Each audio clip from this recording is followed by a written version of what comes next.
Namo tassa bhagavato arahato samma sambuddhassa. Namo tassa bhagavato arahato samma sambuddhassa. Namo tassa bhagavato arahato samma sambuddhassa. Buddhang dhammang sanghang namasami. So, good afternoon to everyone. This is the second of the Sunday afternoon talks of this Rains Retreat 2022. So very glad to be able to have these back in person once again after the break of the last couple of years.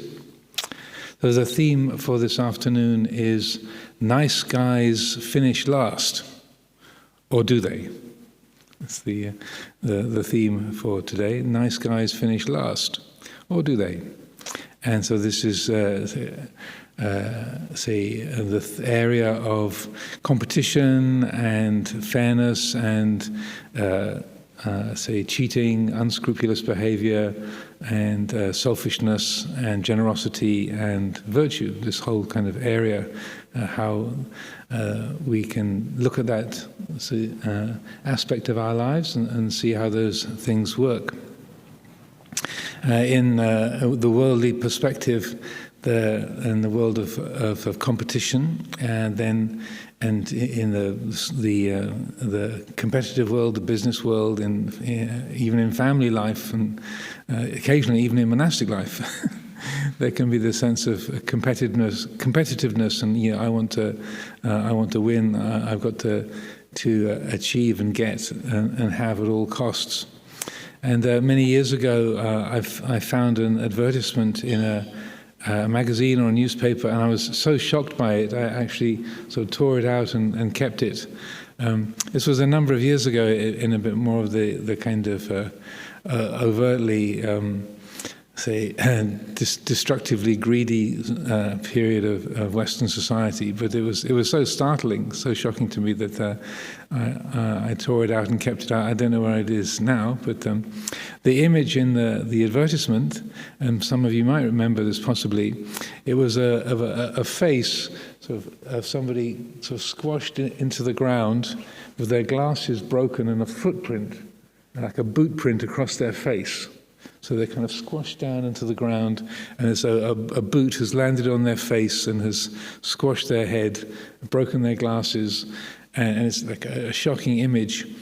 And it was an advertisement for some kind of financial services company. And the caption was, "Shame about the meek and the world they will not inherit." So some of you might recognize some of the language. So in the Beatitudes, in one of the passages of the New Testament of the Bible, Jesus says, "Blessed are the meek, for they will inherit the earth."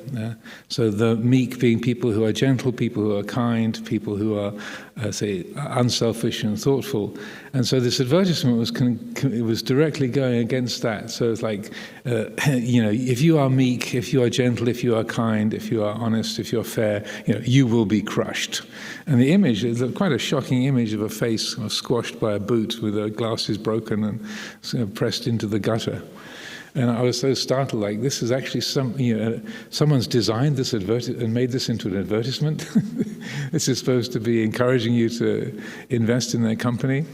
But it was, interestingly enough, which I kind of guess goes along with the theme for this afternoon, is that, as I understand it, a couple of years after that advertisement was created, that company folded. They didn't survive. So that was, in a way, a message along with the theme for today. So, shame about the meek and the world they will not inherit. So that if you're gentle, if you're kind, if you're fair, if you are unselfish, you will fail. You will be beaten. You will be crushed. That's the kind of message. Also, around that same time, this sort of in the kind of corporate era of rampant capitalism, there was a film called Wall Street, And the central character of this film, I think it was played by Michael Douglas in the film originally. The film was called Wall Street, and the name of the lead character was Gordon Gekko. I think with a deliberately reptilian name. Gecko spelled Gekko, Gordon Gekko. And one of the most famous quotations from that film was, "Greed is good." And that apparently, I didn't see the film, but apparently at a certain point he is making the statement. But greed is good. This is what helps to drive the capitalistic urge. This is greed is good. This is what we live on, and so that area of competitiveness and a sense of me winning, me succeeding, me achieving it at all costs, irrespective of how honest it might be or how kind, or that in our lives, probably the people who come along to listen to a Dhamma talk on a Sunday afternoon are not likely to be the people who are most driven by those kind of impulses, but they're around us. They're in the workplace, in the world around us, in our communities, in our families, and so that it's good to consider that energy in the human world and how to work with that competitiveness and how that meshes with Buddhist principles. So that kind of interface and how, say, the urge to succeed or to win, how does that fit together with Buddhist principles, Buddhist ideals? When people come across Buddhist teachings, some of us have sort of been introduced to Buddhism when we were already grown up. Others have grown up in Buddhist societies and have been around Buddhist principles ever since early childhood. But it can easily come across, whether it's something we've grown up with or something that we've come across later in life, that we can get the sense that desire is the cause of suffering. That's in the Four Noble Truths. That's the second noble truth. Desire is the cause of dukkha, and therefore desire is to be let go of. So we make the assumption every kind of desire is bad and wrong, and any kind of wishing or any kind of directing of our life, any kind of choosing is somehow against Dhamma principles. It's what they would say, anathema to Dhamma. It goes against Dhamma. And it's very often that people have that impression. When, say, leading a retreat or giving a Dhamma talk, people will say, but surely, Ajahn, Buddhists aren't supposed to have any desires. Or maybe sometimes people would quote that when they've been negotiating with someone that they work with in the office, like, I really like the desk by the window, and they say, well, you're a Buddhist, you're not supposed to have any desires. I'll take the desk by the window. You Buddhists don't have any desires. I'll get the nice corner.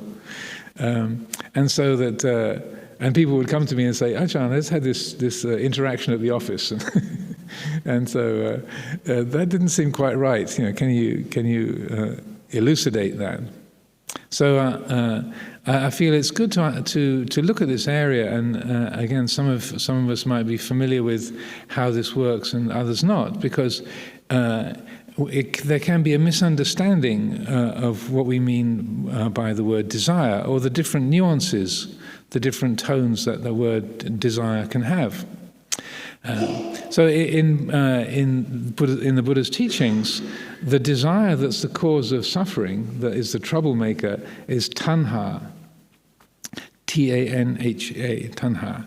And that literally means thirst. And it's probably better to translate it as craving, because that in English that has a bit more of a sense of agitated self-centeredness, self-obsession. So Tanha is indeed the cause of dukkha, and pretty much every single place in the Pali Canon where the word Tanha is used, it's got that kind of negative tone, that pejorative tone, that this is the energy or the attitude of mind that causes suffering, causes discord and dissatisfaction. That's the root problem. But it's not the only word that can be translated as desire, because there's another word, Chanda, Chanda, Chanda, which also can very validly be translated as desire, and it has a very different range of meanings. It can mean sense desire, kama chanda, like the desire for sense pleasure, and desire to see beautiful things, to taste beautiful flavors, to hear beautiful sounds, and to feel beautiful sensations, and so on. It can mean that, chanda, but also it can be used for Dhamma chanda, the desire for Dhamma, the desire for reality.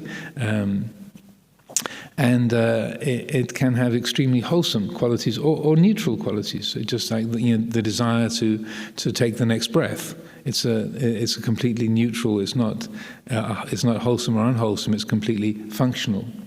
So that quality of chanda is mentioned in many different areas or different contexts, but principally it comes in a collection of qualities called the 4 bases of success, the 4 iddhipada. And in line with today's theme, it's very, very relevant, because it's not the case that if you're a Buddhist you shouldn't want anything, or you shouldn't be aiming to succeed, or that you become somehow every kind of desire is wrong, so we're trying to turn ourselves into some sort of nullified entity that just is and doesn't do or engage. That's really a wrong understanding of the principles, but rather the quality of chanda it also means interest or enthusiasm, zeal. Is the ability of the mind to set a direction and to give value, give importance to some experience. So chanda is a necessary condition in order for a being to be enlightened. In order for the Buddha to be enlightened, he needed chanda. He needed to be interested in spiritual development. There needed to be that enthusiasm, that sense of engagement, that zeal, that had to be there. So chanda is a necessary condition, a sine qua non of anything wholesome and beneficial and beautiful to be brought into our lives. So far from being a cause of suffering, it's actually the cause of great benefit and blessings in our life. So just to go through those other aspects of the 4 iddhipada, because these are useful to understand. So the first 3 work together. So there's chanda is the first one, is interest or enthusiasm, desire, zeal. The second one is virya, which is energy, so that energetic engagement, doing. And then the third one is citta, which in this respect means thinking things through. So whether you want to realize full and complete enlightenment, whether you want to bake a cake, whether you want to go through the door to have a breath of fresh air, or whether you want to rob a bank, or to beat the other person at any cost, that there needs to be the interest in that. There needs to be, so whether it's wholesome, neutral, or unwholesome, it works in the same way.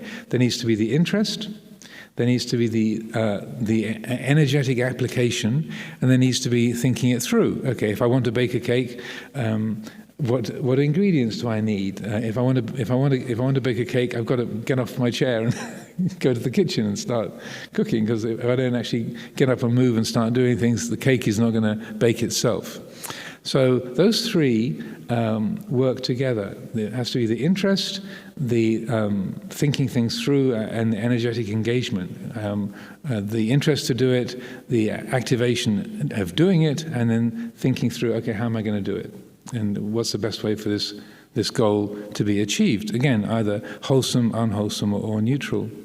And then the fourth one of these bases of success is the quality of vimamsa. And vimamsa is reviewing, so it's looking back, okay, did the cake get baked? Did I manage to get out of the building to stretch my legs and have a breath of fresh air? Did I manage to rob the bank successfully, or did I get caught in the act? What was the result? How did it work? Again, whether it's wholesome, neutral, or unwholesome. So these 4 bases of success are very much a part of spiritual training and spiritual life, and that when those are understood, then you can recognize we don't need to be afraid of desiring, of giving a direction to our life, of making choices and putting energy into things. The work that we do, looking after our families, running a monastery or putting up buildings or training the mind in meditation.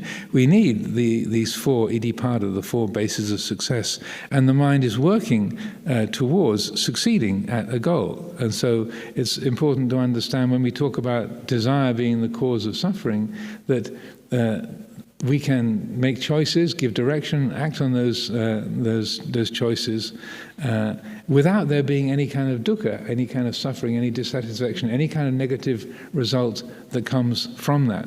And so it's probably a theme worth of a whole Sunday afternoon talk, if not a whole retreat in and of itself. But I feel it's an area where things are misunderstood. So when this subject was suggested, one of the many, many titles that were suggested for these Sunday talks, I thought, oh, that's a good one. That's an opportunity to talk about the iddhipada and the difference between craving and between Tanha and Chanda, between craving and desiring.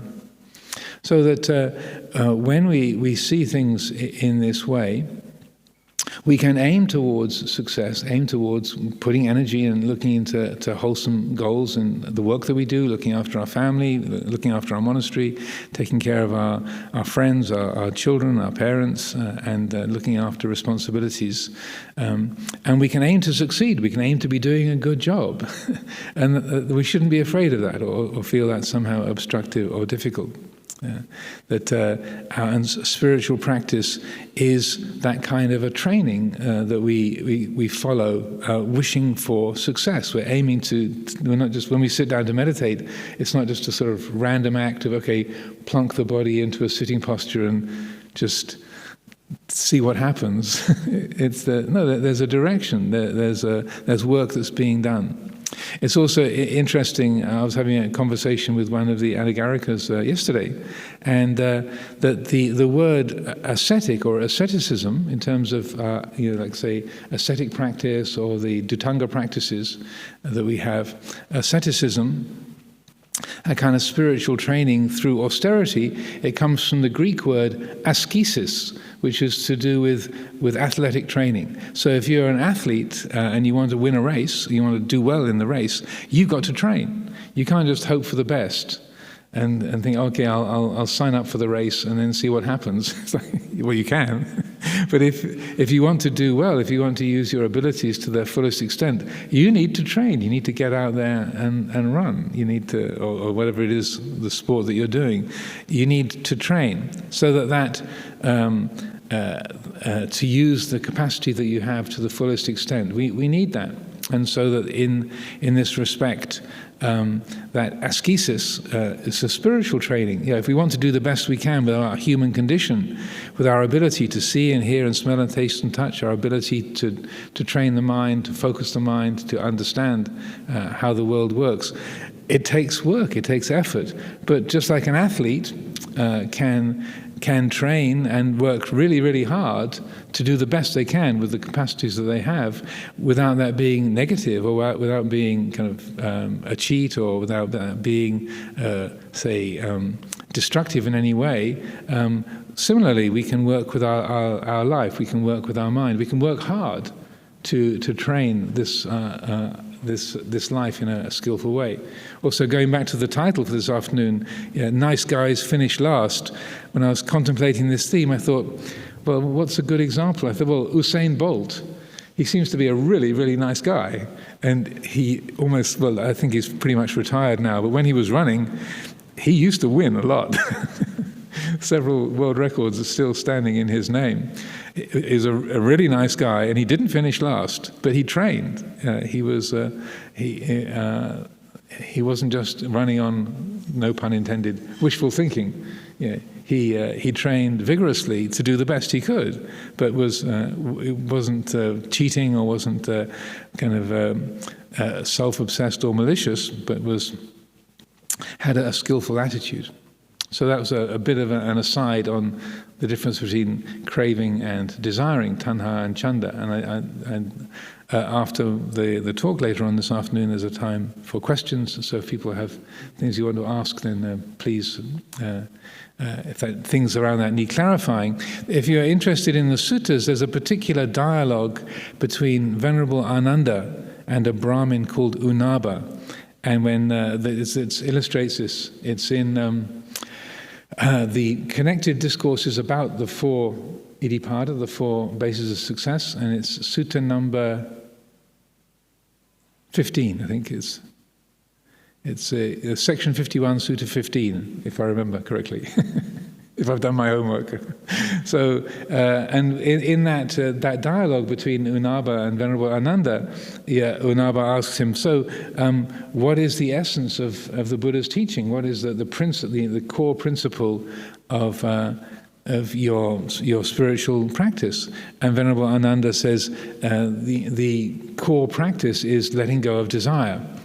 And then Unaba says, but if that's sort of, how can that be the core of what you're doing? Because you have to desire to let go of desire. So that's circular. That's interminable. That's a circular argument. That's interminable. How can that possibly work? How can you use desire to get to the end of desire? It doesn't work. And then Venerable Ananda gives this really good example. He says, and he goes through the iddhipada in terms of Unaba visiting the park. He says, so earlier today, did you have the thought, I would like to visit the Gositarama, Gosita's park in Kosambi? He said, yes, I did. So then, did you act upon that thought? Did you say, get up and start coming here? He said, yes, I did. Did you think about what's the best way to get to the Gositarama? I said, yes, I did. So there's Chanda, Virya, and Citta. And then, having arrived at the Gositarama, then were you aware? I have arrived at Gosita's park, at the Gositarama. He said, yes, I have. He said, so then you having arrived here, what's happened to that desire?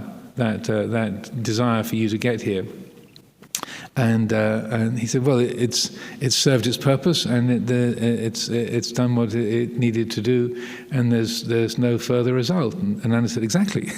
So there's a way that we can follow desire, and it has no negative consequences. I'm explaining it very briefly, but again, you can look that up in the dialogue between Venerable Ananda and Unaba in the connected discourses, if you wish. So, in terms of competition and say whether it's in the office, in the family, in the monastery, or in the workplace, in the commercial world, or on the sports field, then the issue is not about not desiring or not trying to do the best we can with our work, with our projects, or our relationships, but rather it's the attitude that we have towards that. So yes, it's good to aim for success, I would say. Aim to use the capacities that we have in a skillful way, and to aim for the best result for ourselves and for others. But it's the attitude that makes a difference. If it's all about me succeeding, me coming out on top, me getting the result that I want, irrespective of what anybody else wishes, and the impact it has on others, whether it's honest, whether it's kind, whether it's respectful or not, then that's where things make a difference. If it's based on selfishness and greed, then there's going to be a negative result. It's drifted into the Tanha zone, the craving zone, the self-centered craving zone. If it's within the Chanda and the wholesome aspects of Chanda, then there's nothing to be concerned about. So what causes the mind to go into that Tanha zone? Well, how does that drift happen? Usually what is happening for most of us is that what I usually refer to, and last week that was one of the questions I was responding and talking about this, what I call the reptile brain. So many years ago I did a degree in physiology and have a very sketchy understanding of the anatomy of the brain.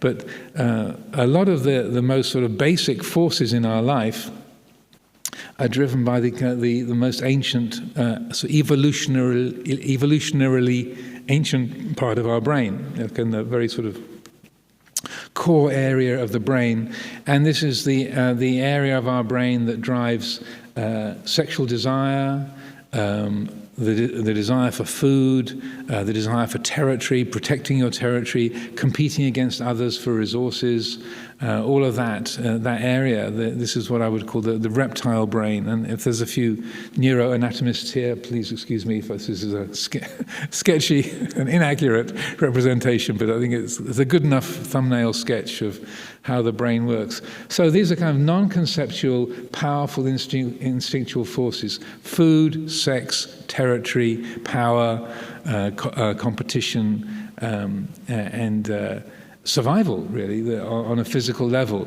And so these were functioning in our kind of evolutionary ancestry long before we had language and words and laws and rules and precepts. And in the animal realm, these forces are functioning very powerfully, and so the reptile brain, this very ancient part of our brain, is what dominates a lot of our actions in terms of competing with each other, looking out for me first. My happiness is much more important than your happiness. These kind of forces in our lives. And so it's when the reptile brain takes over and is sort of the dominant presence in our lives, that's where we drift into the Tanha zone, and we are guided by those forces. The thinking mind can then make good excuses about why my happiness is more important than your happiness. It's like a kind of legal department. Kind of the lawyers come up and make a good excuse why I am more important than you. My comfort and my happiness is much more important than yours, much more real. But so the thinking mind can get employed by the reptile mind, I would say. But the driving forces are me first. No, I want that. This is my patch. Get off. That person's attractive. I want to be close to them. Or that person's irritating. I want to get rid of them, wipe them out. I'm hungry. That's I want to eat that. So I'm gonna have it. So even in the monastery, just because we shave our heads and wear robes and take lots of precepts, it doesn't mean that the reptile brain is switched off. You can still be, unfortunately, I would acknowledge, you can still be competitive as a monastic. I found in my early years I was very, very vigorously trying to be the sort of the champion monk, and to sit longer. You have different materials that you use rather than having more money. It's like how many hours can you spend on the cushion? It's like, I did 14 hours today. Yes, I hope everyone saw how long I've been sitting there. And you just casually mention how many hours you're putting in a day these days, or how many ascetic practices you're doing. So that, and I was interestingly talking with a Christian monk, saying how that. The people who used to be very competitive as lay people, they would kind of win all the fights they got into, or they would drink everybody under the table. He said that the monks who used to be very aggressive and would get into fist fights with everyone and want to win all their fist fights, they now want to win all the ascetic fights. So they used to drink everyone under the table. Now they fast everyone under the table. So, some things go. You find in all religious traditions it's similar energies. So that competitiveness can easily, and that sense of the being dominated by the reptile brain, even if it's dressed up in sort of polite forms in the office, or in wearing business suits and such like, or in the Houses of Parliament. I'm not very familiar with the political process, but I know that in the Houses of Parliament they always have to refer to each other as the honourable member for West Byfleet. The honourable member for West Byfleet is a total idiot. But they still call the honourable member for they're still honourable. Or in letters, I remain, that you can write a whole letter being incredibly rude to someone and say, I remain respectfully yours, or your faith, I remain your obedient servant. After you've said, you're a total fool, you're an idiot, you're completely incompetent at your job. I remain your obedient servant.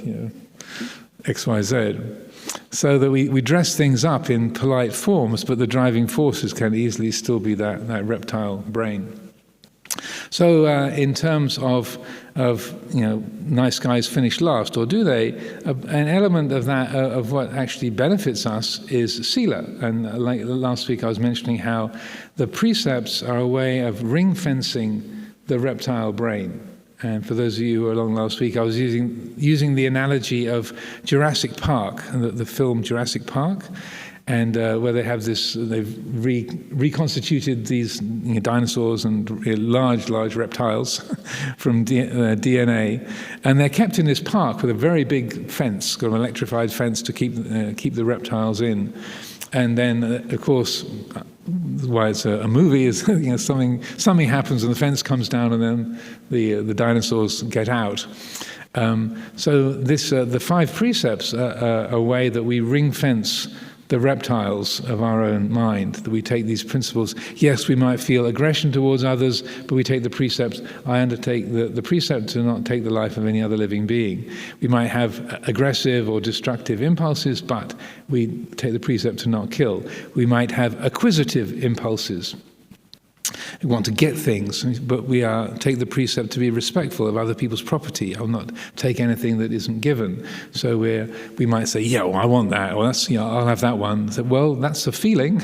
That's the reptile brain talking. But the precepts then say, okay, there's a fence there that says, well, yeah, that might be attractive, that might be interesting to have that, but that belongs to someone else. That's not yours. That hasn't got your name on it. Therefore, leave it alone. Or with sexual desire, wanting to go against the relationships, your commitments in terms of relationship, or just being attracted to someone that you happen to see that, well, that's an attractive person, and but you're married to someone else, or you're a monk, or you're a nun.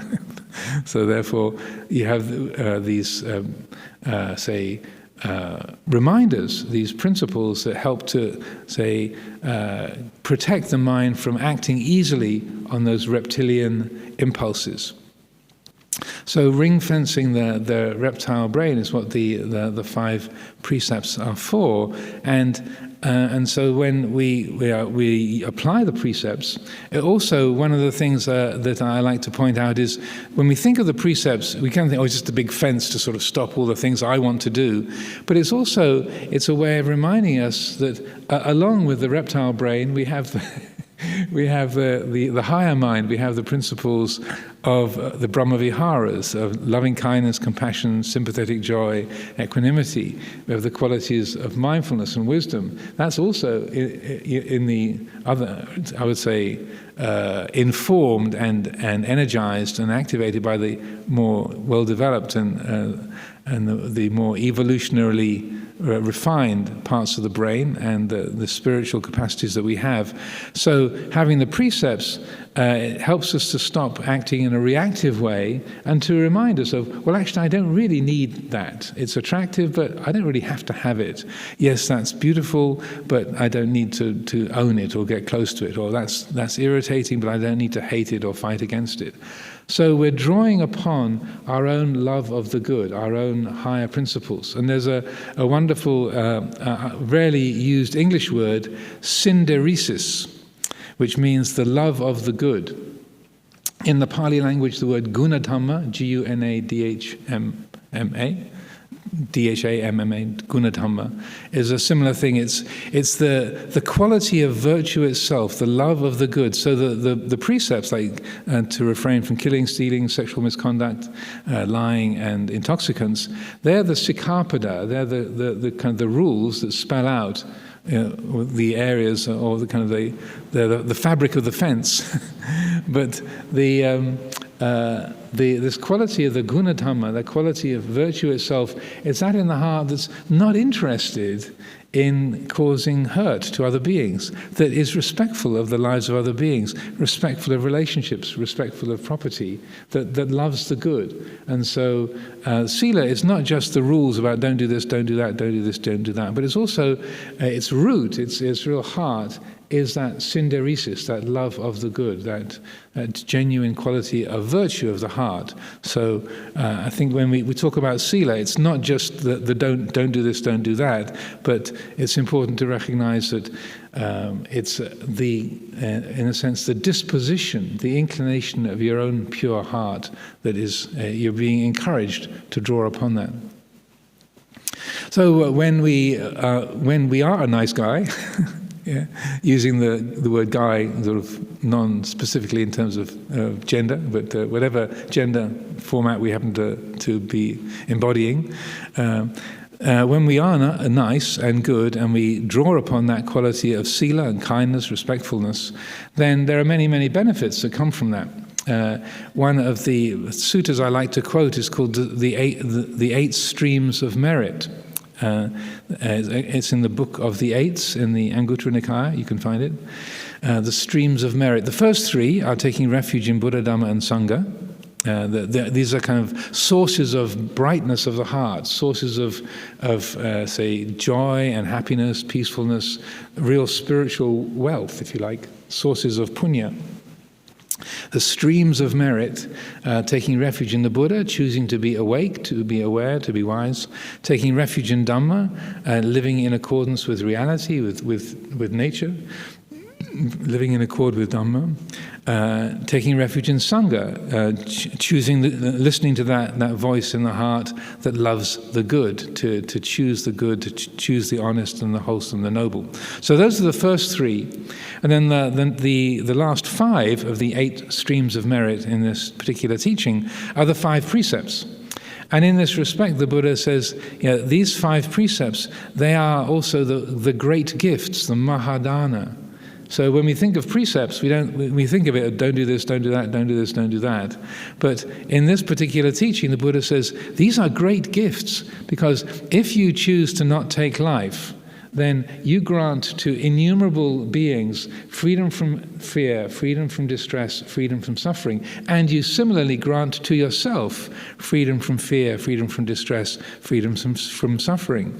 When you choose to not steal or to refrain from sexual misconduct, when you choose to not lie or not use intoxicants, then you give to other beings, innumerable other beings, freedom from fear, freedom from distress, freedom from suffering. And you give that to yourself. So it's a gift. It's a giving. So this is called abhayadana, the giving of fearlessness. So that's a great blessing of keeping the precepts, being a nice guy, being a good person, living in a noble, respectful, honest way, not thinking of me first, but acting in a way that's honest and respectful, is that we create the causes where we ourselves, we have a lot of self-respect, we feel free from anxiety, free from fear, free from distress, and other beings like to have us around. That we are, people know they can trust us. People know that when we talk to them, we're not going to lie to them. We're not trying to get something from them. We're not going to cheat them or deceive them, or haven't got some kind of unskillful agenda.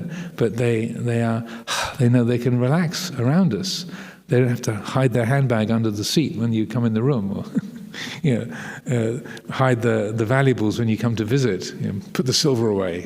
Ajahn Amaro's coming. So that it's a gift to others. In the workplace, in the family, people know that you can be trusted, and this is a great blessing for yourself. Another couple of teachings where the Buddha refers to this kind of quality, firstly in the Kalama Sutta, which is known mostly as when the Buddha said, don't believe religious teachings just because they're in a scripture or because they're told to you by a significant authority.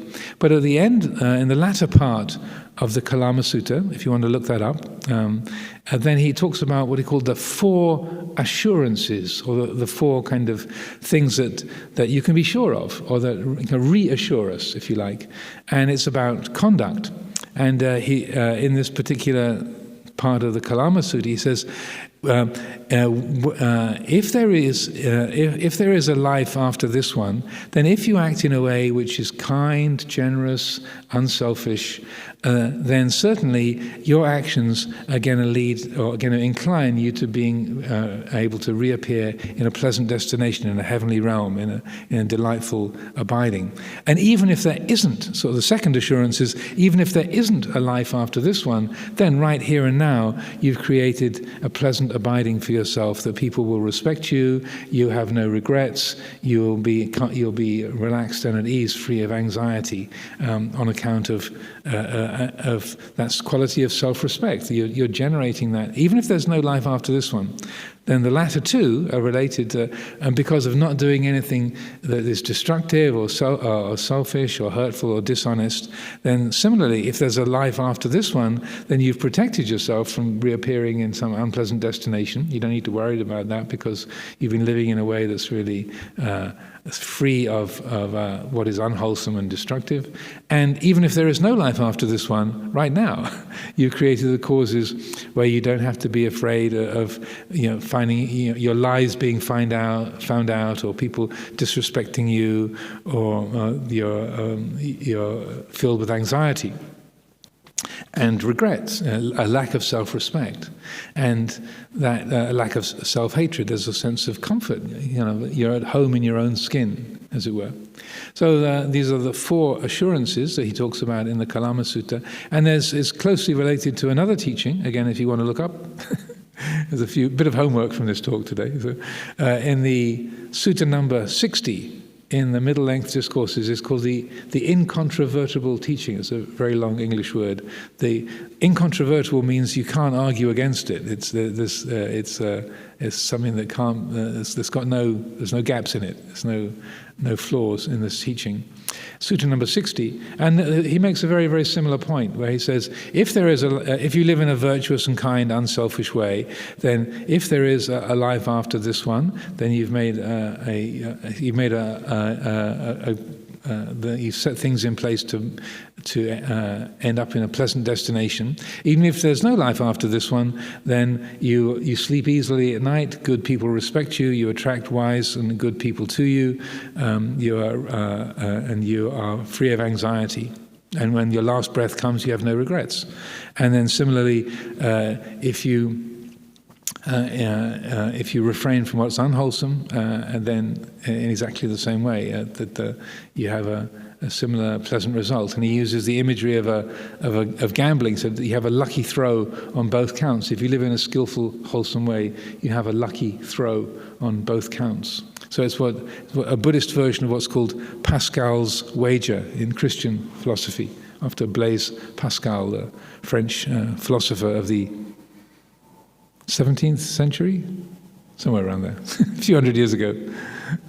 So, so nice guys in this respect, good people, rather than finishing last or losing out, we actually create a huge amount of very positive qualities in our life. That sense of ease and self-respect, drawing good people to you, the lack of regrets, and the quality of being at home in your own body, your own skin, that sense of contentment and self-respect. That's an important presence in our life. How many people nowadays suffer so much from self-criticism and self-hatred, depression, lack of any sense of value or meaning in one's life? And a lot of it, I would say, is based on the unskillful way that we handle our mind and our actions. So a story I also kind of interesting to tell is that many years ago here at Amaravati we were doing a wedding blessing, and this was back in the early 80s.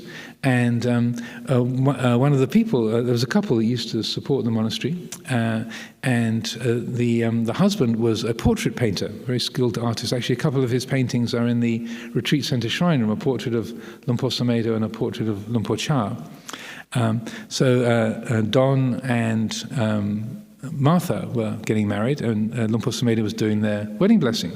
And he had done quite a few portraits of local people. And so he'd invited a number of the people he'd done portraits for to this wedding blessing. So quite a few had no background in Buddhism. Amaravati was pretty new in the area. And so Ajahn Amaro said, Tanha Amaro, there's quite a few people coming to this wedding blessing who know nothing about Buddhism. Can you give them a kind of 10-minute prep on what Buddhism is and what the ceremony is about, all this chanting in Pali and the refuges and precepts and so on. So I sat down in what's now the Ubon room. It was the children's playroom at that time, the Rainbow Room, and had a little get-together with about 15 people, 20 of the wedding blessing guests, and gave this spiel about Buddhism and about the refuges and precepts and the ceremony, chanting the Purita and so on. At the end of that little presentation, then one of the people came up to me and he said, Don did my portrait a few months ago, and so I got invited to this blessing. He said, what you were saying about Buddhism, he said, you might be surprised to hear, but I teach at Ashridge Management College, just across the valley, and we teach exactly the same stuff that you do. So you might, because it was a kind of a high finance management training center. It still is. It's under different management now, but it's still a kind of business college.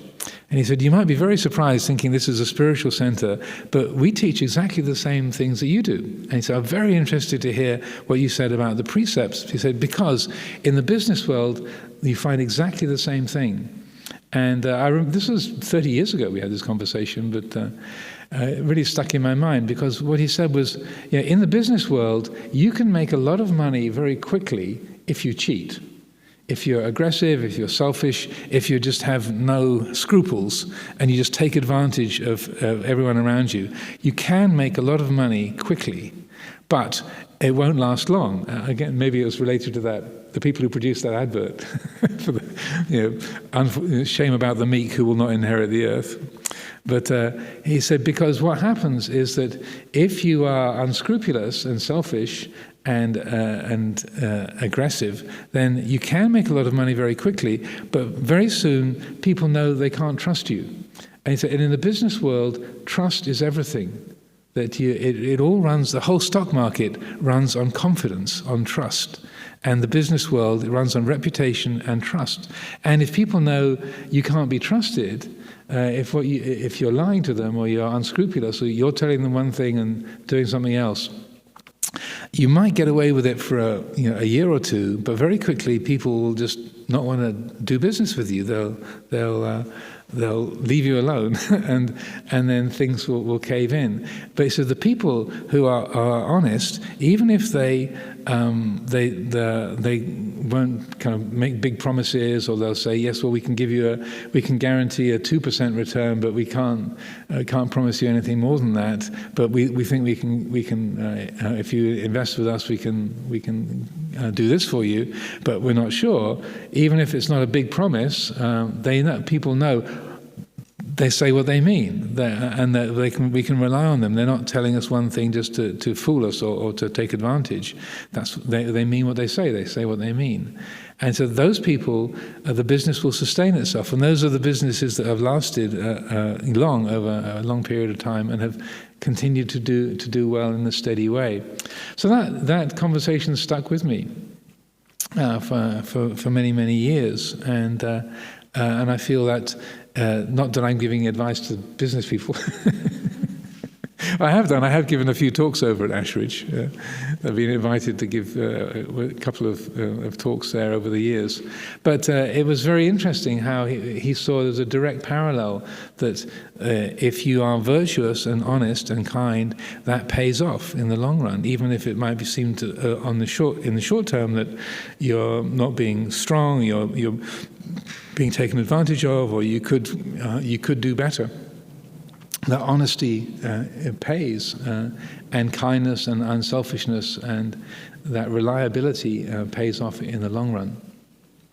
So a few other things I'd like to share with you with respect to the about virtue and sila and being a good person, a nice person, is sometimes when we look at the precepts, people say, well, it says, don't do this, don't do that. I undertake to refrain from taking life, to refrain from stealing, refrain from sexual misconduct, refrain from lying, refrain from intoxicants. It's sort of a lot of no, no, no, no, no. Wouldn't it be nicer or better or more appealing to say, we should be kind to all beings, we should be generous to all beings, we should be, emphasizing the positive side. And some Buddhist teachers in the current times, they very consciously express their teachings and their practices in that way. And I'm not putting that down or belittling that, but it has come up many times over the years. How come it's cast into such a sort of a negative, seemingly negative form? Don't do this, don't do that. What's the reason behind that?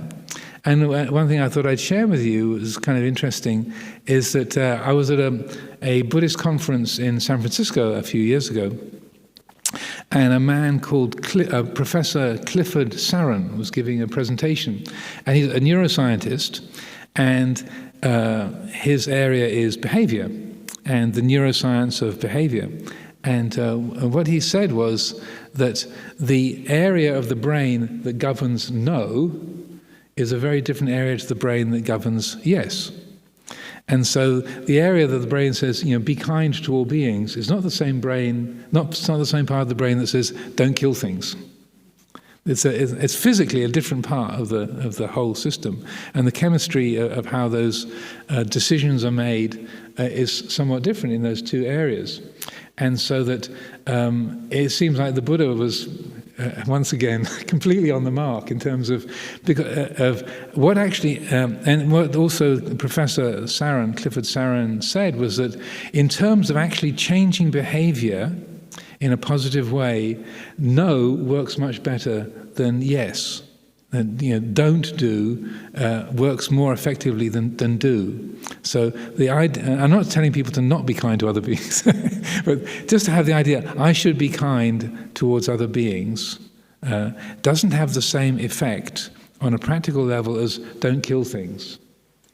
Again, I hope this is coming across in an appropriate way. It was fascinating to me that why the Buddha, and it seemed to resonate absolutely with the reason why the Buddha structured things in his teaching in that way, because he was concerned about what makes a difference on the practical level, what actually changes the behavior. And it wasn't as though Clifford Saran was sort of speaking as a Buddhist, particularly. He was speaking as a neuroscientist. But it was, and I chatted with him afterwards and said, do you realize how completely this meshes with the principles of the way that the Buddha spoke, at least according to our scriptures? But the point being, what actually helps to change the behavior is going to that, don't steal things, don't kill things, don't engage in sexual misconduct, don't lie. So it seems as though the Buddha crafted his way of training as what's going to make a difference most effectively on the ground. And so he has very much a pragmatic approach, rather than all beings. The lives of all beings are precious. Therefore, we should therefore we should have loving kindness for all beings. Yes, that's there in the Metta Sutta and in the cultivation of loving kindness. But in terms of conduct, then what to do is don't kill anything. Don't steal things.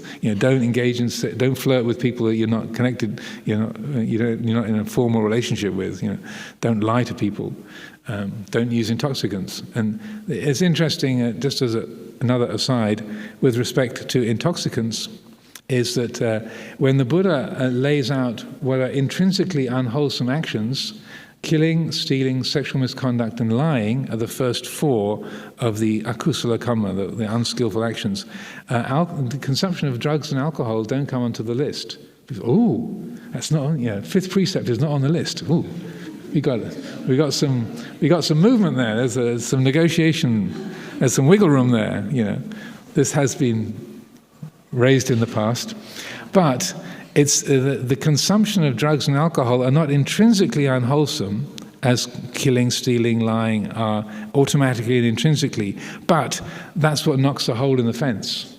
That's what causes the reptiles to get out, is after we've had probably everyone here, at least those of us, probably a few of us a bit too young to have consumed too much alcohol or drugs, but those of us who have taken a few drinks in the past will know that the viability of the precepts weakens with the increase of alcohol or drugs or mental distortion that comes from that. That's what knocks a hole in the fence and the reptiles get out, speaking from personal experience and a few scars. So that I feel is helpful to consider, and that that when we language things in terms of don't do this, don't do that, don't do this, the methodology of the Buddha is what's going to work on the ground, what's going to work in our lives most effectively. And he was a pragmatic teacher, a practical teacher, rather than an idealistic one. So he started from where we are rather than where we should be or could be. Maybe the last thing to share, I brought along this little book called The A to Z of Corruption. This is a book that originally produced by NIDA, the National Institute for Development Administration, which is an organization, an educational organization in Thailand, NIDA. And I was invited to give a talk there. On the theme of the Buddhist principles for a wholesome society. And so I gave this hour-long talk all about how to apply Buddhist principles to the Buddhist ideals for a perfect society. And I thought I packed a lot into the hour. And I thought, okay, that pretty much covers everything, I think. And then the head of the institute then had her hand up first. First question. So I've got a question for you. So that's all very well, but okay, she's the boss. So what's going to come here? So it's all very well to have all these perfect principles laid out, and I agree with everything that you said. But the problem is corruption. The problem is that we can have all these wonderful principles laid out, but people seek self-advantage. They bend the rules. They go around things in order to benefit themselves, their family. They're not honest. And the source of this book, and I was so impressed with this little book, it literally is an A to Z of corruption. So you have, B for bribery, backhander, K for kickback, L for legal loopholes. So we have copies of this are available in the lobby, free. But I did an English version of it because I was so impressed with its skillfulness. And what she said was, which was really interesting, was that we've tried all kinds of things to try and to stop corruption in Thailand. It's not just Thailand, many countries around the world, it's the same. But it said the adults seem to be beyond help. But, so what we're trying to do is to actually educate the next generation. So we thought, okay, the adults are hopeless. Let's aim for the children. And so they produced this. It's a children's kind of cartoon book. It's a kind of primary school kids book about corruption and the beauty and the power of honesty and how valuable that is. So I was so impressed with the skillfulness of that, and say, yes, it's all very well to have these high-minded ideals, the synderesis, the love of the good, but along with that we have to address the actuality of the habits of the reptile brain and look, there's a gap in the fence. They know, there's certain of the reptiles know where the gap in the fence is and can find a way through to get an advantage for me, and for good reasons, really good reasons why me and my family deserve a little bit extra. Or, he is my nephew, and he does deserve a bit of a boost, after all. And so I feel it's a very good result. I'm not, just because I helped to edit the book, I'm not just, it's not for sale, I think it's all free, but just to let people know the background to that. And it is, I feel, a very, very helpful resource in this respect. And maybe the very last thing to share with you about coming last, or nice guys finish last, or do they?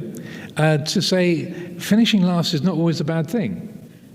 And that people might not know, but when I was a teenager, I was in my own little domain, quite a successful athlete. I was, a rugby player in the wintertime, but in the summertime, I used to do hurdles. I'm quite short and stocky, but I got very flexible hips I inherited from my dear mother.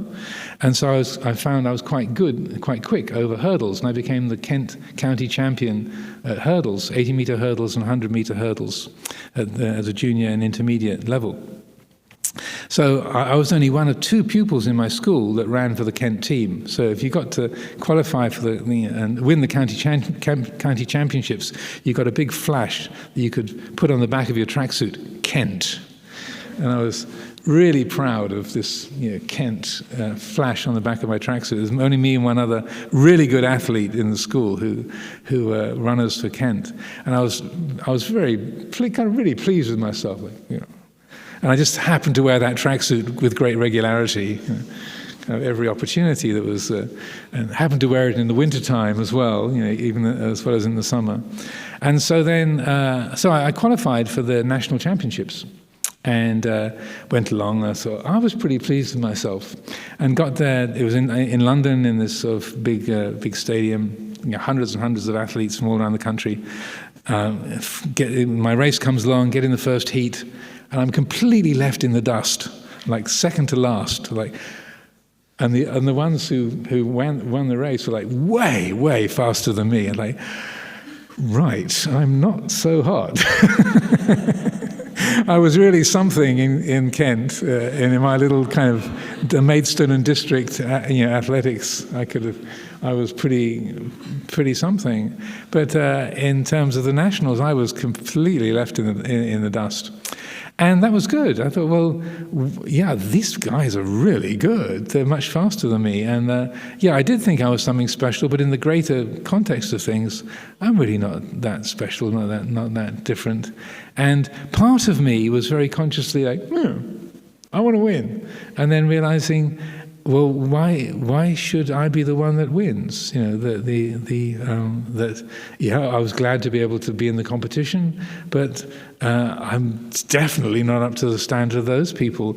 And in terms of, I wasn't consciously being spiritual at the time, but it was like, I could see it's not a bad thing just to be another ordinary runner who's left sort of second to last, and that what's so wrong with being second to last and out in the first heats?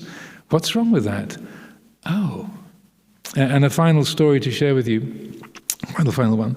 So when I was in California, early years of California, we used to have a couple of weekly sessions. We used to rent a Christian church called St. Aidan's Church in an area of San Francisco called Diamond Heights. And the minister of that church, it's an Episcopalian church, Church of England church. The minister was Reverend Jim Jelinek. And he had been in Thailand a few times, and he would occasionally invite me out for a meal. And one day he invited me to this Thai restaurant in San Francisco, offering me a meal. And he told me this story, and he sort of shared with me. He said, the position of Bishop of Carmel came up, and I put my name forward to be considered to this. And this is a big deal in the Christian church to become a bishop. And so I put my name forward, and I got into the last 3, and I was really kind of, yes, Carmel is a really nice little town by the seashore in California, and it was very, very prestigious. And he said, I got into the last 3, and then they chose the other guy. And I was really disappointed. I was so annoyed, and I was kind of really upset, and my mind was sort of churned up with, I wish I'd have won. I really should have been chosen. And he said, and then about 6 weeks later, early in the morning, I'm standing in the bathroom shaving, and I suddenly realize they chose the right bloke. They chose the better man for it. Oh, so apropos of nothing very special. He said, oh, actually, the better person was given the job. I wasn't really the best choice, and he wasn't thinking about it. It was just, sort of, when all his usual mental activity was out of the way, then he realized, actually, the better person was chosen. The more suitable person was chosen. Oh, she shared that with me and said that he became really glad. I'm really glad they didn't choose me because if they had have done, I would have been taking hold of the role for all the wrong reasons, as a kind of ego trip, rather than as a good servant of the people and the Christian people, the members of the church of that area. And so I like to share that as a story, that that realization, perhaps me not winning was the better thing, and that other people were more suitable. He eventually became the Bishop of Minnesota, and he retired recently, but he did get appointed bishop later on, and was the bishop of the whole state of Minnesota for many, many years. So anyway, I will leave things there for this afternoon. We can have a bit of a tea break now. Thank you for your talk.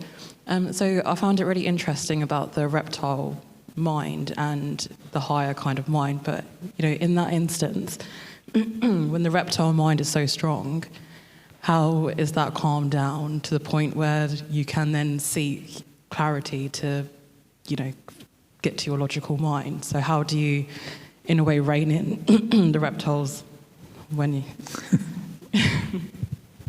A good question. One of the main things is drawing close to good people. The Buddha emphasized the company that we keep makes a big difference.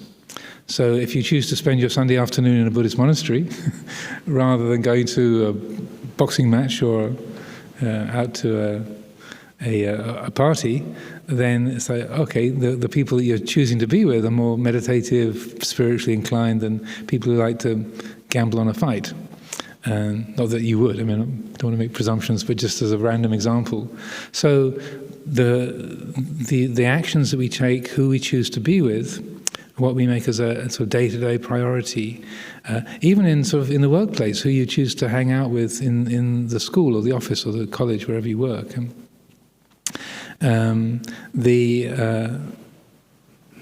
Also, the daily practice of meditation and development of mindfulness, learning to work out how the mind operates, where it gets triggered, is very, very helpful. So that meditation and then mindfulness is a way of recognizing, okay, I'm not too bothered by sounds and by music or by that domain, but the visual forms, I get really, really stirred up by things that I see and things that I think is attractive or unattractive. That has a big impact.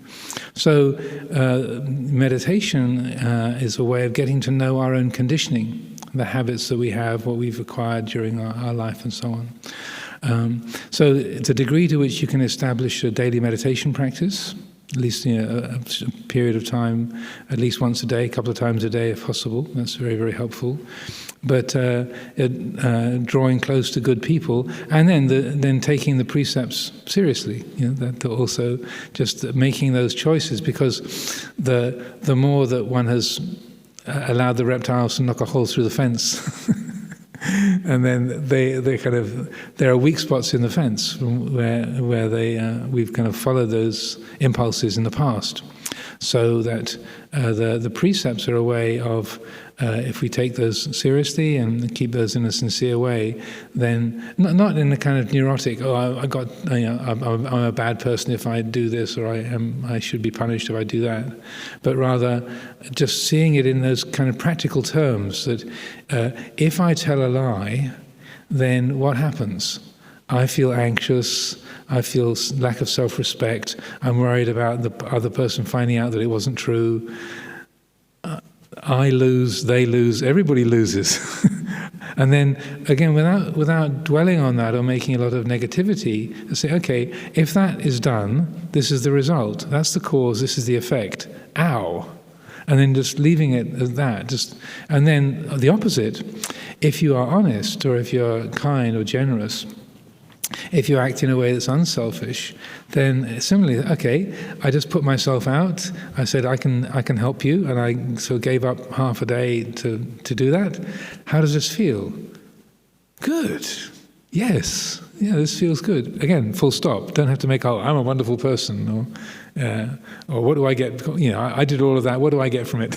But rather just that good, that wholesome and beautiful thing was done. Here is the result. So like those sort of assurances that the Buddha was talking about, that the result of wholesome action is felt right here and now. And acknowledging that, and so then that strengthens the kind of initiative to act in a way that's kind and noble and unselfish. So then, because it's important not to make the reptile brain the enemy or a problem. It's part of what we are. It's like it's sort of our whole sort of chemistry, our ancestry. So those impulses are not a problem or not bad or evil in themselves. It's just that if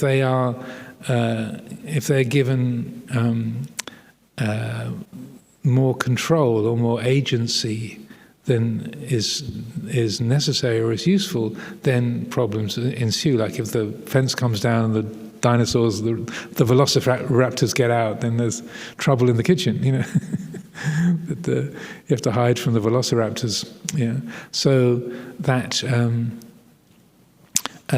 not creating sort of negativity or aversion or suppression, but it's trying to have a healthy and skillful relationship to those areas of our being. That's a large part of it too. So many of Ajahn Sumedho's teachings about mindfulness of emotion, in many of his Dhamma talks, he'll talk about this, like recognizing the impulse of being angry or being jealous. Not to hate that or fear that, but just to recognize, well, I have a body, I have a mind, so anger arises from time to time. If it's followed, then it's painful for me, it's painful for the others, therefore it's not a good idea to follow it. But it's part of the natural system. So that you're recognizing it's part of nature, but not everything that's natural is helpful. And so that in that way, you're developing a wise and skillful relationship to those aspects of our being.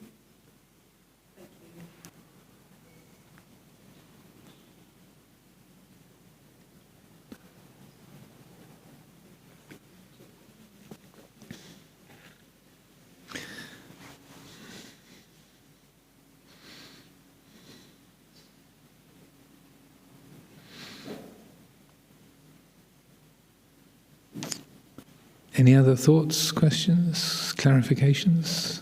Yes, please. Okay.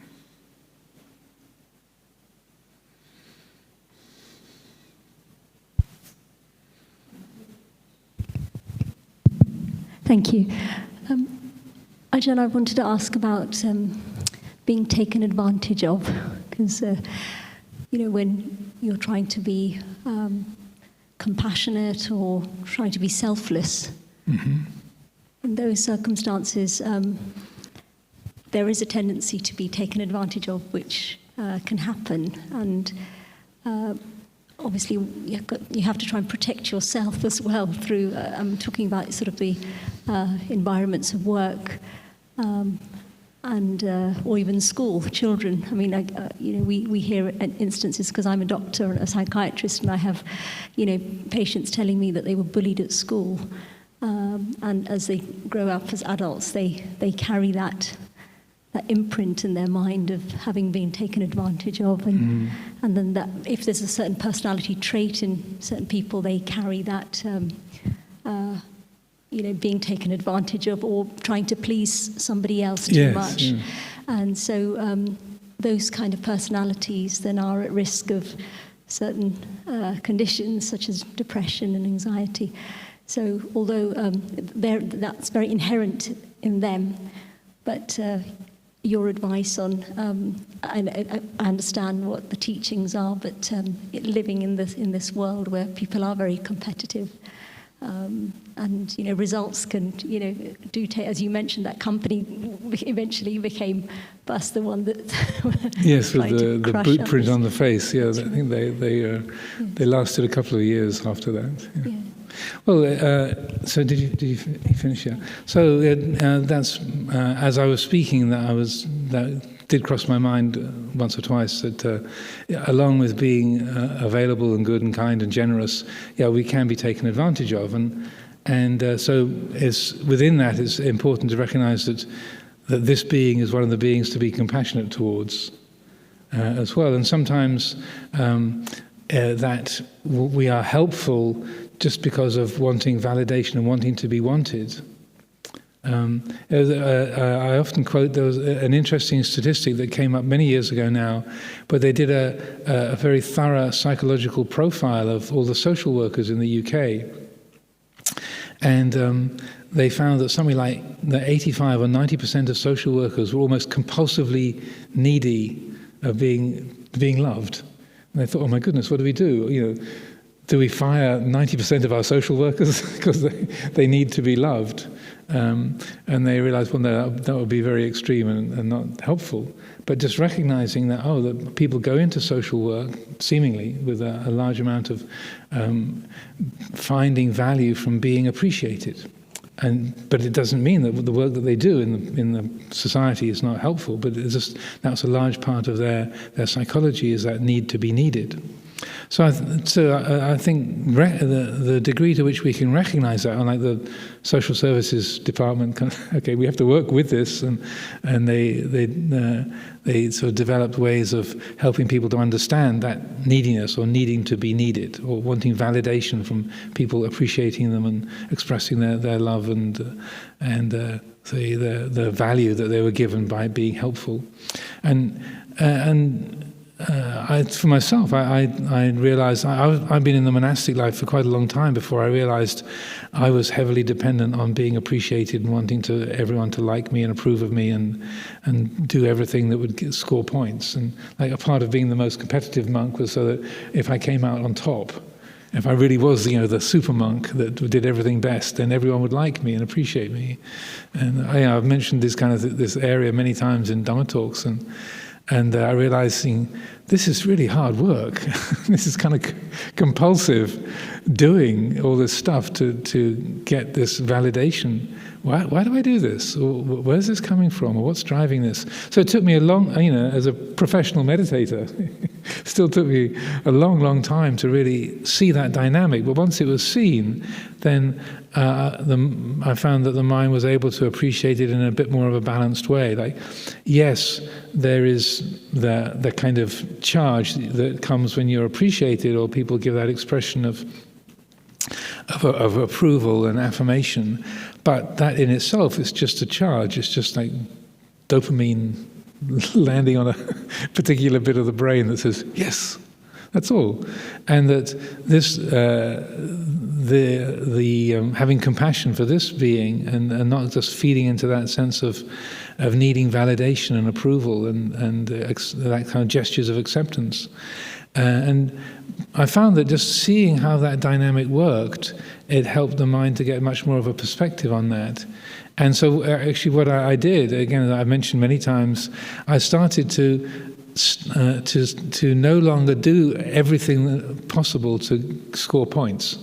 And I started to be unavailable, because I literally had an open door policy in the vihara. It's like anyone can come to my door anytime, and I'm available. And I got a delighting in solitude notice for my door, like, not available. And that was hard to do, like just to say no. My door is closed. I'm not available. And some part of me was going, but because the kind of breathlessness or desperation in that, I thought, okay, this is definitely something that needs to be let go of. And so I spent a couple of years just sort of looking at that. I used to always pick up litter, bits of rubbish that were around the place. I'd always pick them up and put them in a bin. And I trained myself to walk past pieces of litter, cigarette butts and sweet wrappers, and just walk past them and leave them where they were. It took a lot of doing, but because I was very identified with, I clear up after other people. That's what I do. And that it is what it is. It doesn't have to have me pick it up. Someone else can pick it up and do what's useful. I don't have to be that person.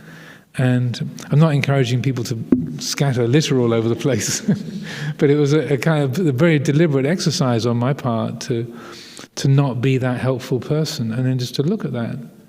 And there was this enormous relaxation. I'm like, oh, thank goodness. And I've also often mentioned how during that time one of my brother monks said to me, you're much easier to live with since you stopped trying to be perfect.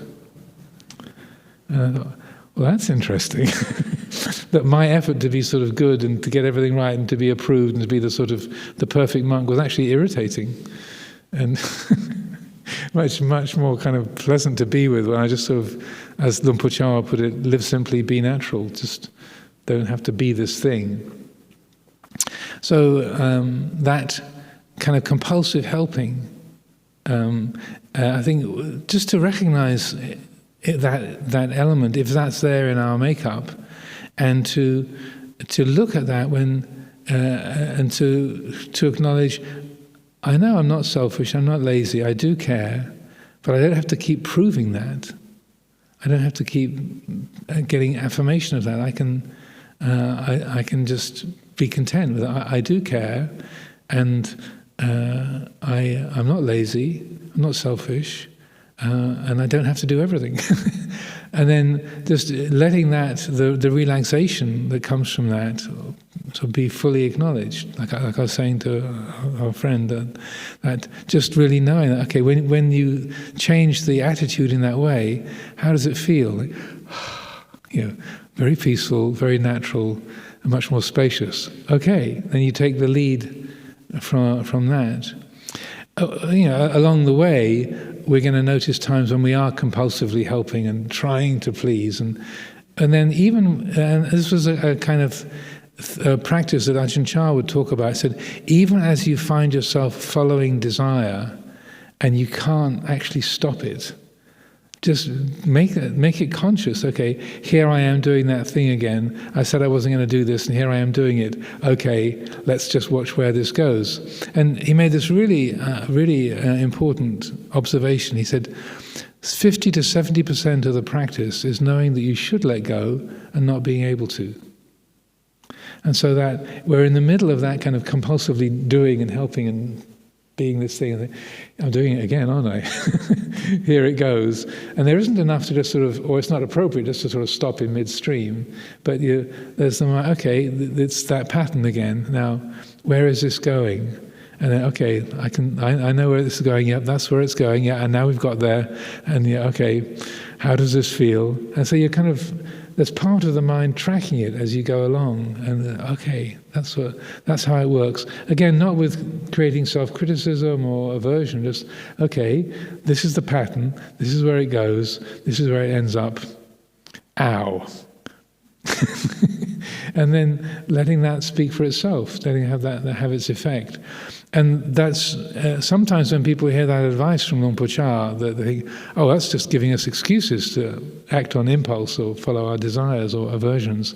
So no, he's recognizing, like I was saying, the part of the brain that responds to no is different to the part of the brain that responds to yes or do. That the part of us that says, I've got to, is different to the part of the brain that's saying, is this really a good idea? Or, you know where this goes, don't you? It's a different aspect of our psyche, a different quality of the mind. And just respecting that you, like if you're addicted to cigarettes or to caffeine, you can't just decide for that chemistry to go away. It has its effect.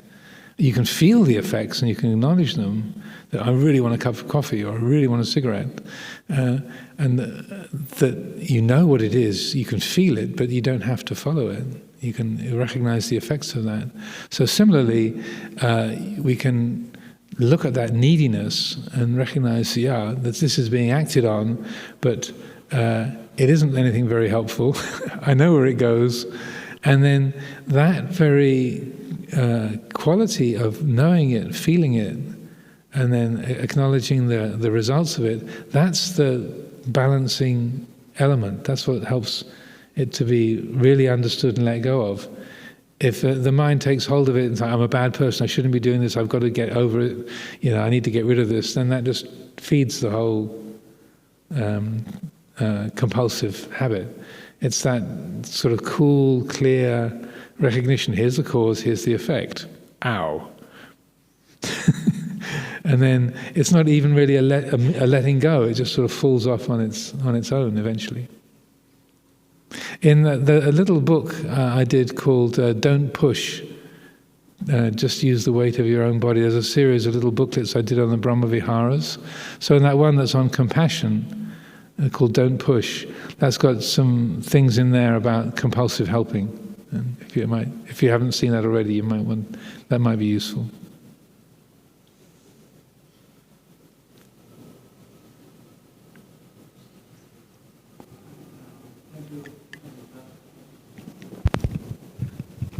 Thank you, Ajahn, for the talk. We come from Australia. There was one question that on the no part of the brain, works better than the yes part of the brain. In the pandemic time, we had like 2,500 people working from home, and we need to come up with a slogan, how to kind of keep all of them together. So we came up with the slogan called "Do the right thing, even no one is watching." And do the right thing even no one is watching, because they are all working from home. So we splashed this on the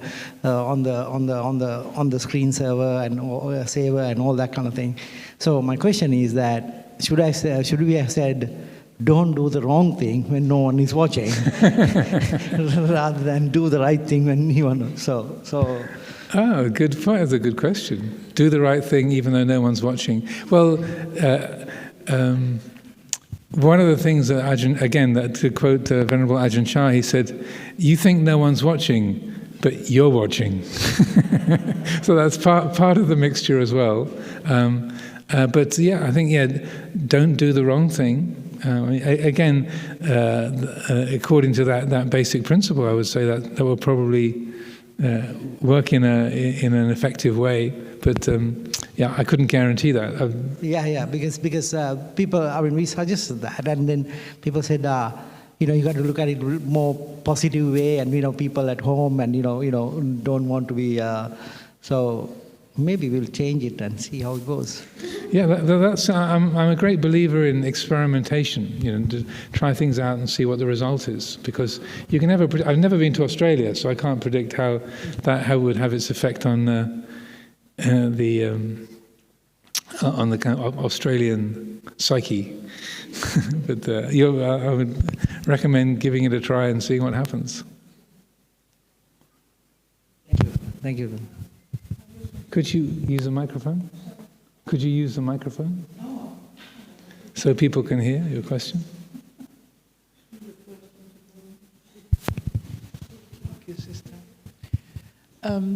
As we were... Yes, it's working. As you were speaking, it reminded me of, when you said you cleaning the roadway, the side of the road, that you would not do it like many of us know that, you know what I mean? I'm not going to do this for at least 3 weeks and to change, And as you were saying this, it also reminded me, of the time when you can do it, but you begin to see the thoughts that are associated with it. It's like the story, but you don't change anything about cleaning the side, but you just listen to these thoughts, which are an object rather than the real stories that you believe in. That's it's another way of you are saying this. I thought, Yeah, it's certainly another aspect of it. During that same period, I remember the public loos at the end of that central block. They're much smarter now than they used to be. These were significantly grungy for 30 years or more.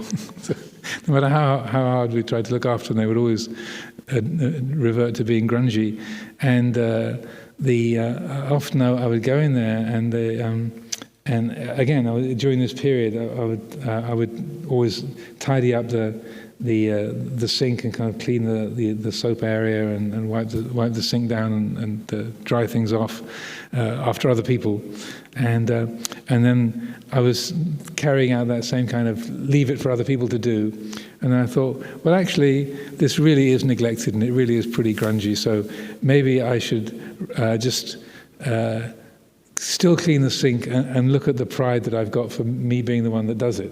So that's another way of approaching it, even as you do the tidying up and cleaning, just to say, look at what the mind is making of that. And it's because any way of highlighting and getting familiar with the patterns of thinking and attitude, that's that's going to be helpful. And if different things are going to work more effectively for different people, you can't really predict. But that was,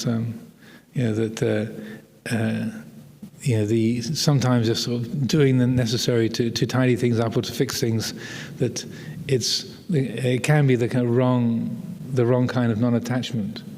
Like the story was often told by Luang Por Chah, how when he was walking around the monastery at Wat Bapong in the early days, when the kutis had thatched roofs, and it was the rainy season, and he was walking around and he saw one of the kutis, half of the roof had caved in, and he thought, oh, this kuti is really in a state of collapse. And then he saw some sandals on the steps, and thought, oh, there's a monk living in there. Huh? That's strange. Half the roof was gone. And he went in and he found, I think, Ajahn Sinawan sitting under the half of the kuti where the roof was. And he said, Sinawan, what are you doing here? The roof of your kuti's caved in. Why haven't you fixed it? He said, oh, I'm practicing non-attachment. So Ajahn Sinawan became featured in Dhamma talks for decades. So, as an example, this is the wrong kind of non-attachment. This is a foolish non-attachment. No, it's like practice non-attachment and fix the roof, Otherwise the whole kuti is going to fall apart. So I mention Ajahn Sinawan's name because it's in many, many printed talks already, so I'm not consciously shaming him, but it's well-known local material. Any final thoughts, questions, reflections? Yes, there's one there at the gentleman with the black t-shirt. Oh, okay, go ahead.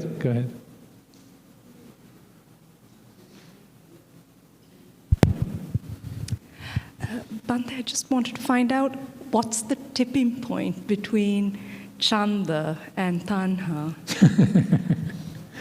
That's where mindfulness comes in. And because it's like when you're eating food, what's the tipping point between the right amount and too much? There's no fixed formula, but mindfulness is what helps us to recognize, oh, okay, that's enough. So it's not something that you can calculate. It's in a way, it's a quality of attention and so intuitive awareness, a sense of getting to know what the feeling of craving is like, and getting to know what the feeling of the right amount is like, and using mindfulness to know those states of mind, that the kind of psychological tone, really, or texture. And it's really just mindfulness supported by a lot of meditation practice. That's what really brings that. So that and the intention to be watching, to be paying attention, to be, you need to be interested. Okay, where is the line? where is the tipping point? If you're not really interested in that, then it'll keep missing it. So that there needs to be that motivation. Okay, now, like say with eating food, that all of us eat every day, probably, and so that sense of learning to eat just how much is enough to keep the body healthy and going, and how much is too much or more than necessary, and that if you pay attention, then and you really are being interested in finding that line, then you can notice quite distinctly, okay, that's enough. Then the next thing is, okay, then put the spoon down or the fork. That's part two. Because it can be like, that's enough, well, maybe a bit more just in case, I've got a lot of things to do this afternoon, and the legal team can come in and make a case for having a bit more, but if you pay attention and then have the resolution to put the fork or the spoon or the chopsticks or whatever down, then that can be that recognition of, oh yeah, that's just the right amount. And then you can see during the course of the rest of the day how, okay, or till the next meal, that that proved itself to be true. Therefore, that that sense is to be trusted. So it's not just kind of finding that line, but then following it up. And that's the vimamsa element. Like, okay, that having been done, then what's the result of it?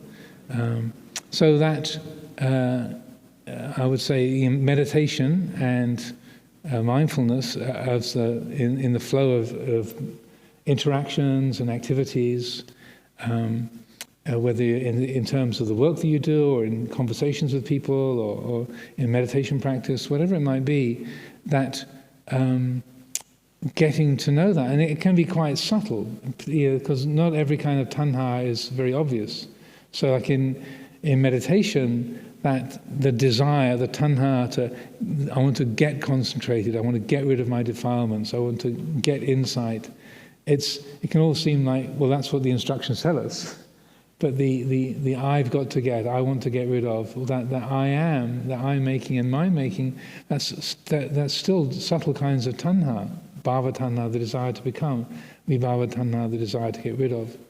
So with food, it's as an example, it's kind of obvious and tangible and sort of visible, and that's sort of karma tanha, the kind of sense, the desire for sense pleasure.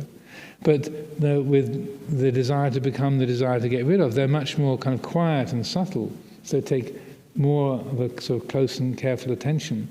But in terms of meditation and spiritual development, they're almost more important than the kind of karma tanha, that's the more obvious and tangible, visible qualities of sense pleasure.